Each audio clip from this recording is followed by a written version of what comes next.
say, Lord, I surrender all. I surrender all. You don't know when is your last day. But what you can do is make preparation for it. You can make preparation. Don't be like the days of Noah. When Noah warned those folks for 120 years and nobody would listen. Nobody. But when the flood came and God locked the doors to prevent Noah from opening up because they had a chance, but they would not turn. They would not turn. And all of those folks were lost. Every last one drowned. And the Bible promised that God would never destroy the earth again by water. And he told Noah that I would put my rainbow in the sky. That whenever it rained, and it may look like the flood gonna kill us, God let the rainbow shine, that all mankind may remember what God has promised. And not only that, but also recognize the fact that this Bible is not a fluke, that God keeps every promise that he makes. And the second promise was, I will not destroy the earth again by water, but fire next time. All right? So the question is, now that Jesus gave us all the signs, in the book of Matthew 24, he lists the signs. He says it's going to be earthquakes in diverse places. Then you just turn on the news and earthquakes. He said it's going to be pestilence. Isn't it pestilence? He said, I didn't come to bring peace, but a sword. I come to bring the father against the son, and the son against the daughter. Well, what do you mean by that? See, because everybody ain't going to be obedient to obey God, so it's going to bring clashes within the family. Oh, yeah. Sometimes you wonder why you can't get along with your brother, get along with your sisters. Either one or two things. Either you chosen and they the devil, or they chosen you the devil. Which one?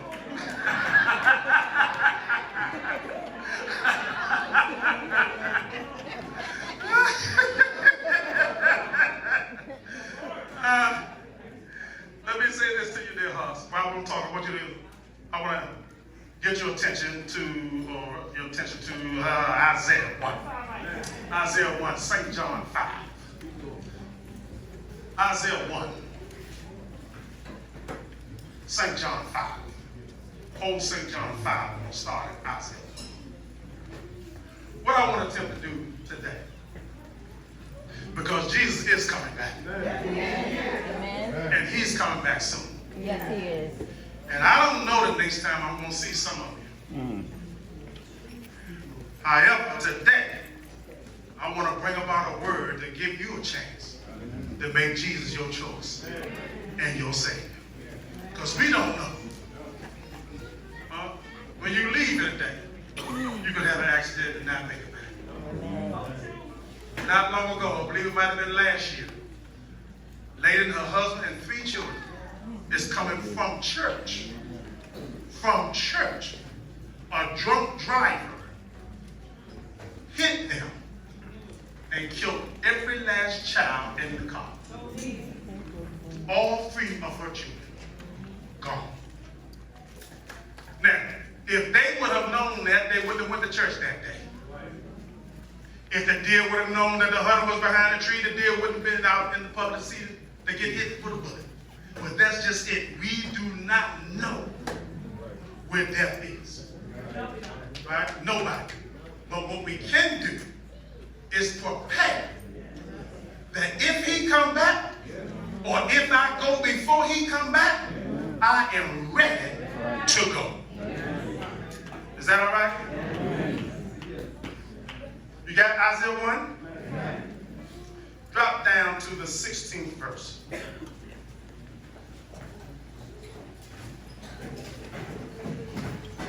And reads like this: wash you, make you clean.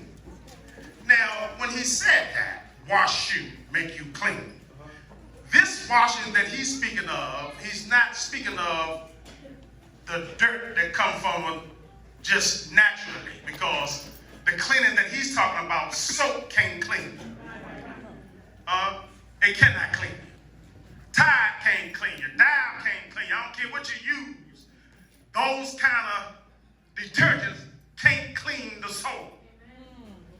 So he said, wash you, make you clean. Right? Put away the evil of your doings from before mine eyes. Cease to do evil. In other words, he said, put away your evil. I see what you're doing. Your friend might not see you, your mama might not see you, your daddy might not see you, but God said, look, I see you. I sit high, but I look low. And your sins are before me, and I want you to put them away. This is a warning from God. Amen. He says, cease to do evil. Learn to do well. Learn to do well. Seek judgment. Relieve the oppressed. Judge the fatherless. Plead for the widow. And our thought is coming from the 18th verse. Come now, and let us reason together, saith the Lord. Though your sins be as scarlet, they shall be white as snow. Though they be red like crimson, they shall be as wool. If ye, the word if is a conditional word. Means something has to be done, right, on your end for God to do his end, right? So this is a conditional word. If ye be willing and obedient, ye shall eat the good of the land. That's enough. We want to speak to you from the subject today. It's up to you. It's up to you. Now, when he used the word if, that's giving you a choice. He's not forcing your hand. God is a fair God. He's a fair God. However, when you look at the 16th verse, when he says, wash you, make you clean, right? Put away the evil of your doings, you can't do that. He's asking you to do something that you actually don't have power to do. Let me help you with that. There's a lot of people right here, sitting here in this building. You've been wanting to give God your life for years. But however, you know that there are some sins in your life. You know it's wrong, but I like to do it. I don't know about y'all, I just want to confess myself. Because I know y'all good folks, y'all might not be like that. But there was a time before I came into church, when I was young, I liked the club. I like the party. There ain't too many clubs in D.C. that I did not go to. Yes, I mean, anybody come along my age, they know all the clubs I'm talking about. I'm trying to tell you, I went to them all. You know, Mark 4, The Room. Some of y'all turn over. Creambow Palace. Oh, yes. The Clubhouse. Y'all know some of y'all don't come along with me. The Mark 4. Yeah. All of them. I got them into all of them.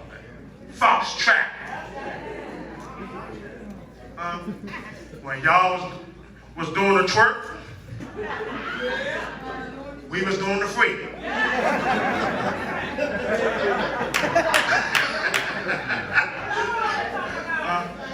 I'm gonna be real with you. You're not gonna talk about Abraham, or I can talk about where you are. Which one you want? Want me to talk about where you are? I know when the girls up in there in the club, they got their hands up and they swinging it and they you behind catching all of it. I know it. I know about all that. I wasn't always no preacher.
says, Carl, it's about time.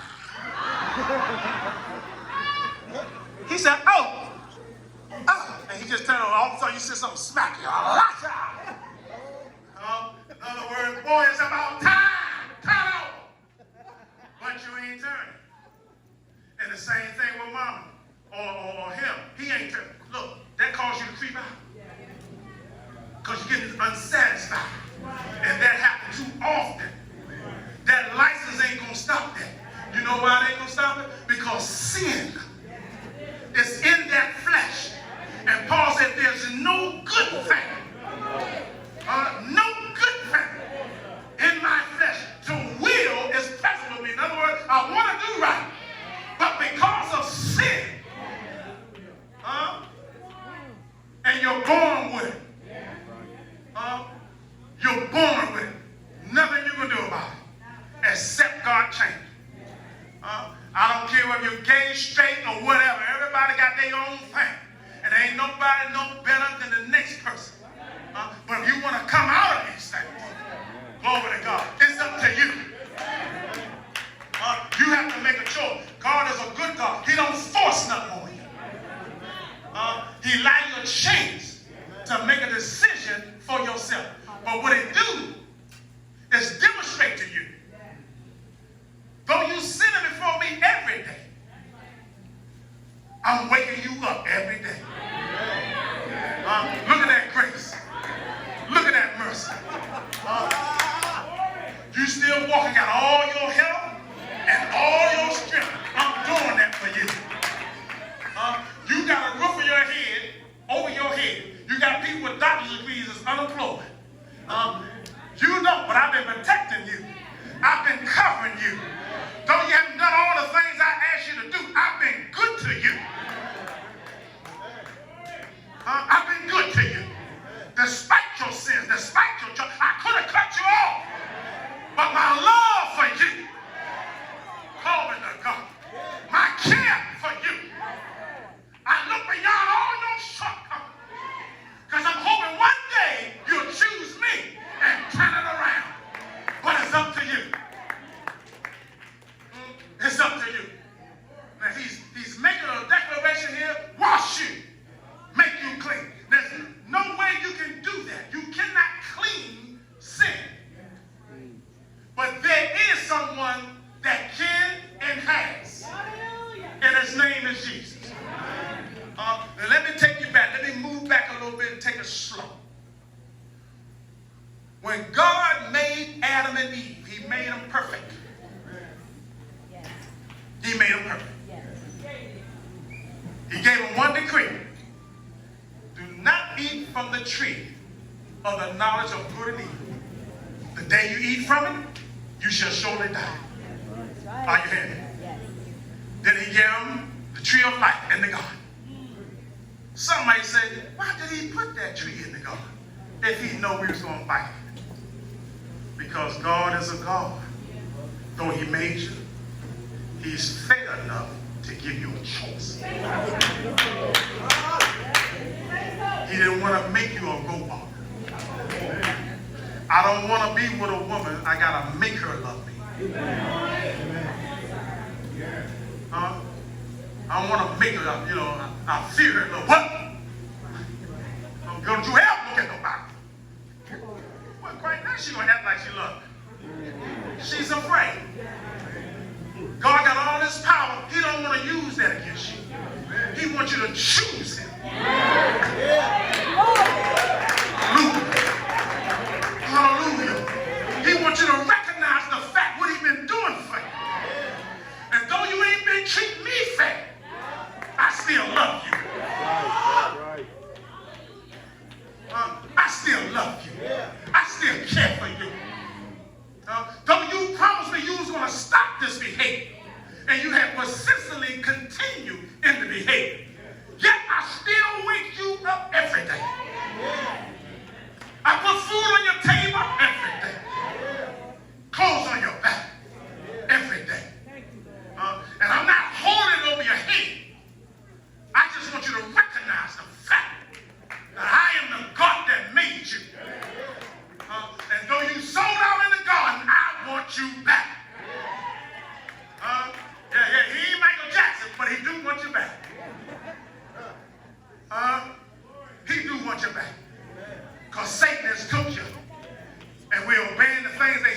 us to do. How would you like, women, you wash this man's clothes and his dirty laundry. You fix his food. You make his bath water. You keep his house clean. And when you come home, he don't want you. How would you like that? Let me see the hands of the women will like that. Not one? No, not one. Well, this is what God is saying to you. I've been a husband to you. And I've been doing those things for you. But yet you're telling me you don't want me. Same with the man. How would you like you doing those things with a woman and she's taking it to somebody else? See, I gotta put it where you can relate. You understand what I'm saying? We ain't talking about dangling in that line then. We talking about reality. You doing all this when you waking up before the sun come up. And you out there working hard for her, and she's working hard with somebody else. With your money. On the bed you bought. Your sheets. Let me see the man that like that. Let me see your hand. Well, that's what God's saying to you. I have been a husband to you. I've been a provider for you. The job that you got, I made a way for you to get that job. The food that you put on your kids' table, I made that way for you to do it. And if I've done all these things for you, you haven't acknowledged me. I'm not asking you to be perfect. I just want you to be mine. Can you relate to that? I'm not asking you to be perfect. I just want you to be mine. That's all God is saying. And some of us have turned it around because you believe you have to be perfect to turn. That's not so. A lot of people out there in this world right now, because in their mind, this is their favorite saying, when I get myself together, I'm going to serve God. Right? Dear hearts, listen to me carefully. Can I just take my time with you? That's not how salvation works. It doesn't work like that. Right? God doesn't ask you to clean up to come to Him. That's not what He asks. He don't say get clean and I'll save you. Because He know you can't do that. Amen. Right? Let me just give you a natural analogy. House is on fire. They call the fire department. The fire department rush in there. He see people laying all out. Smoke. Oh, that's your pill here. Okay, he knows what I'm talking about. Yeah. Brother Hubert, he's a fireman. And when you see the people in there laying out, do you come in there rushing in as the fireman and say, are you saved?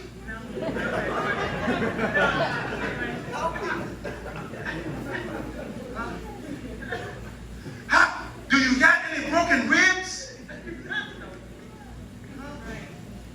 Is your lungs all right? Wake up and talk to me.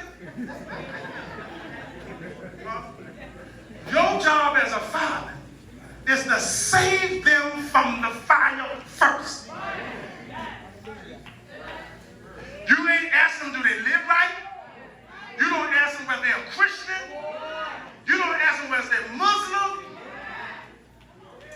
If the Father had that much sense to save you, how much more God? He ain't asking you to get clean and straighten up to come to Him. He's saying, come as you are. I love you where you are.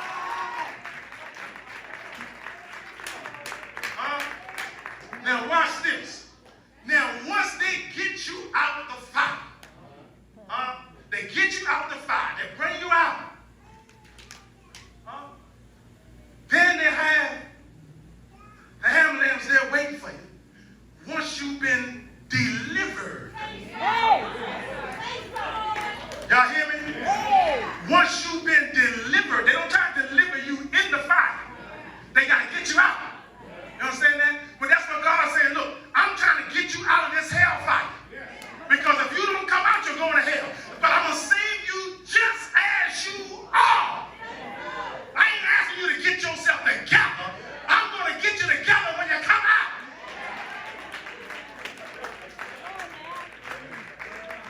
Are y'all hearing me? So stop that today. But Pastor, I still smoke a little bit. I don't mean no harm, Pastor. I still like my weed. Right. I just want to keep it real. Keep it real. No, not for real. Keep it real. There's some people that's saying to themselves right now, Pastor, look, some things I can stop. But Lord, I'll tell you, I still like a little bit. Brother. And I don't say I don't love the Lord, I do. But I just like a little bit.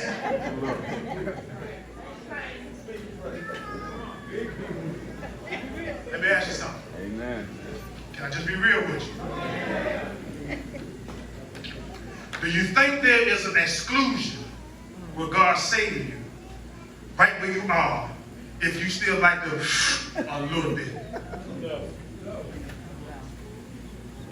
That's a good question. Because even church folks don't know how to win souls. They make you feel like you got to get rid of everything at one time. And that's why a lot of people are still out there in that world. Because they feel as though they got to get rid of everything right now. And you can't do that. No more than a baby can be born grown. That baby has to develop. Are you hearing me? When you give your life to Christ, you have to develop. You ain't getting rid of everything in one night. But that doesn't mean you're not saved. That person may come out the fire with burns, all 30-degree burns, but they still been saved. How many of y'all want to be saved? Glory to God. Hallelujah. It's not perfection that caused you to be saved. It's believing that Jesus Christ died on the cross for you and shed his blood for you. And by his blood, you receive the remission of sins. Okay, sit down for a minute. Give me a couple more minutes because I want you to understand. Okay? I want you to truly understand what salvation is. Because a lot of people don't. They don't. Okay? I want you to understand what did Jesus die on the cross mean. Because you hear that a lot. He died for you. And he says that he died for me. What did he die for me for? He died for me. Okay, you say so. But what's that all about? What is that all about? Him down on the car. Okay, I know he did it. Y'all say he did. I just do it, you know. What does that mean?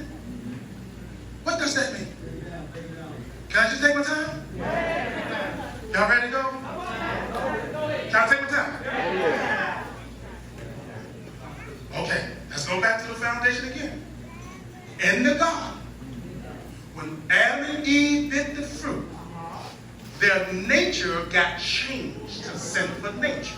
They were no longer holy. Is that right? God had an angel with a flaming sword preventing them from touching the tree of life. Because they couldn't touch the tree of life, right, in a sinful state. So God had a redemptive plan. And the plan was, right, that Jesus, his son, will come and die for us. Why did he have to die?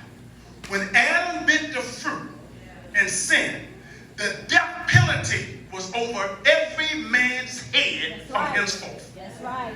Death penalty. What is the death penalty? The Bible said the wages of sin is death. I mean, you got to die. You're going to die. There's no way around. Right? The wage of sin is death. That was the penalty for the sin. Does everybody follow? Yeah.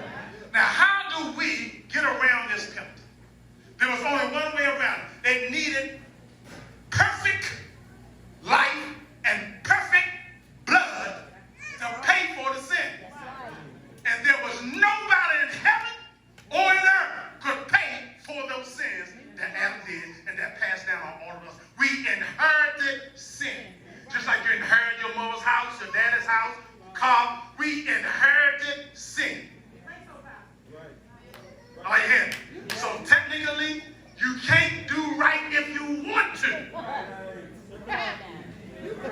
Are y'all feeling me? You can't. You understand that? So, if God wants you to be saved, he has to do something to help you. And what he did, he caused his son to come and pay the price. He said there's a wage for sin. Jesus paid the wage. He paid the wage when he went to the cross and died for us. Because the wages of sin is what? Death. So rather than we die for what we did, Jesus died for us. Are y'all understanding that? Okay, now, how do we get this salvation? How do we get it? You have to believe that Jesus did that. And the blood that he shed paid the price for your sin, A. And B, when you believe it, it cleanses you from your sin. Are you hearing me? Are y'all following? Right? The question, we be 100% clean? It's possible. But 9 times out of 10, I doubt that. Just like a baby is born. The baby is born. It cannot do what you and I can do now. It doesn't walk on its own. It doesn't talk on its own. It doesn't feed itself. But you can't deny the baby's born. Right? So why are people denying that you've been born again? Because you can't stop sinning 100% on your own. Are y'all following? So you don't have to be perfect to come to Christ. He's going to help you with that in the process of time. So you can stop hanging out there saying, when I get myself together, I'm going to come to Christ. I'm going to go to church. No, you can come today. Oh, no. Somebody should be happy about that. And watch this. And not only that, when you believe that his sin, A, paid the price for yours, B, he'll cleanse you from your sin, and C, your name is written in the Lamb's book of life. That's eternal life. Thank you, Lord. Glory. And that, my friend, is good news. You heard what I'm saying? People say the Bible's good news. You got to understand what makes it good news. He done did all this for us. All we got to do is believe. That's good news. Then in the process of time, he's going to help you one day at a time to become like his son. Are you hearing me? Are you hearing me? Let's talk about that blood a little bit. Let's talk about that blood. Help you understand. I got 15 minutes. I'm going to let y'all go by 2 o'clock. 2:01, I'm going to drop the mic.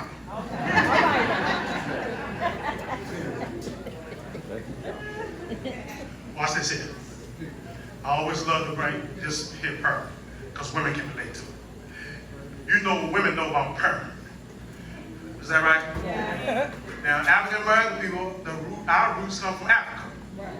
We're not born with straight hair. If your hair's straight, I guarantee your granddad or great-granddaddy, he's a white man. He's kin to Brother Paul. He claimed to Brother Paul that they go close up there. Hey, believe it or not, Paul is a brother. Yeah, we're kindred. How we got the different skin tones is where we live.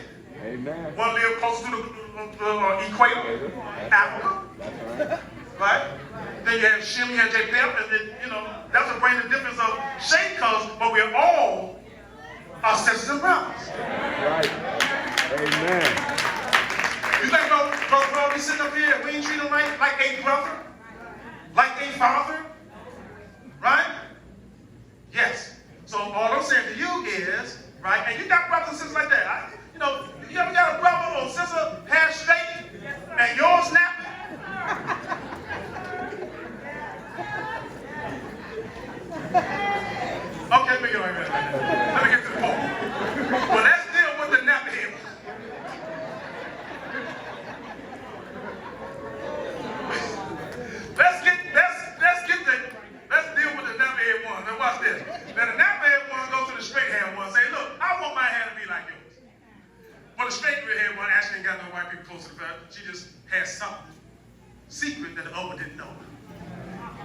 that secret was called perm.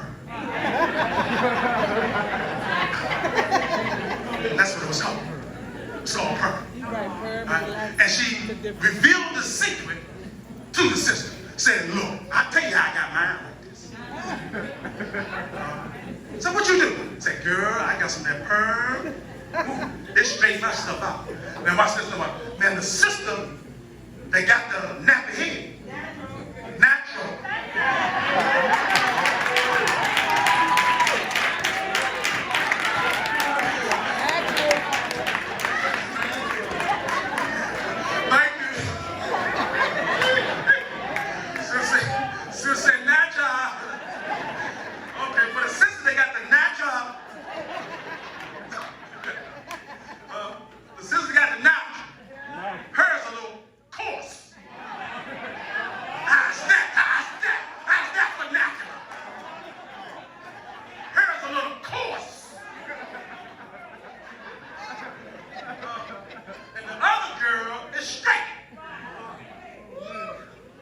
She had a secret ingredient called perm.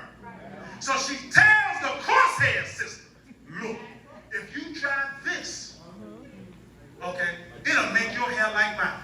Now watch this. Then the sister that has the natural hair have to believe the testimony. Are y'all following? Have to believe the testimony of the sister that got the straight hair. And when she takes the stuff out the box, she has to read the direction. And then on the directions it says, for best results, follow direction. That's what you got to do with the word of God. If you want to get straightened out, Jesus is your perm. Glory to God. And if you want to follow his book to get the best result, you got to follow direction. And they got old ugly jokers in the pulpit like me to help give you those directions. Isn't it ironic how we follow everybody but the preacher? Crack man, we follow him. The bootlegger, we follow him. Prostitute, we follow her. We follow everybody but the preacher.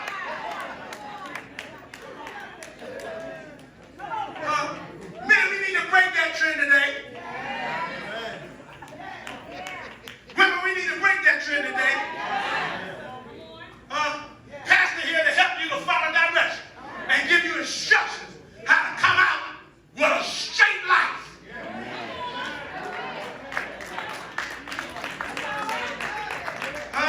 Straight in Jesus. So the sister believed it. She followed directions and showed up. Bam!